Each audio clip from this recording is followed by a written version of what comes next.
حضرت ابو ہریرہ رضی اللہ تعالیٰ عنہ سے منقول ہے، نبی صلی اللہ علیہ وسلم نے فرمایا، تحقیق قیامت کے دن سب سے پہلے بندے سے جس چیز کا حساب ہوگا وہ اس کی نماز ہوگی۔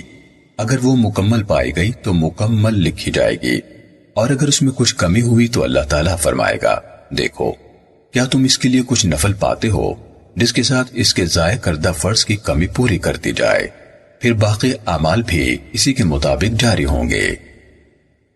سنن نسائی حدیث نمبر 467۔ حضرت ابو ہریرہ رضی اللہ تعالیٰ عنہ سے روایت ہے، رسول اللہ صلی اللہ علیہ وسلم نے فرمایا، سب سے پہلے بندے سے اس کی نماز کا حساب لیا جائے گا۔ اگر اس نے نمازوں کو مکمل کیا ہوگا تو درست، ورنہ اللہ تعالیٰ فرشتوں سے فرمائے گا، دیکھو کیا میرے بندے کے نامہ اعمال میں کوئی نفل ہیں؟ اگر نفل پائے گئے تو اللہ تعالیٰ فرمائے گا، ان سے فرضوں کی کمی کو پورا کر دو۔ سنن نسائی حدیث نمبر 468۔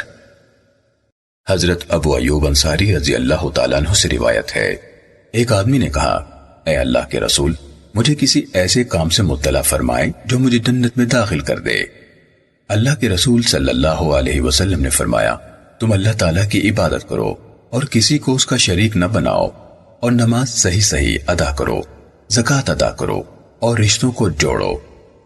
پھر آپ نے اس آدمی سے کہا، اس اونٹنی کی مہار چھوڑ دو، گویا کہ آپ اونٹنی پر سوار تھے۔ سنن نسائی حدیث نمبر 469۔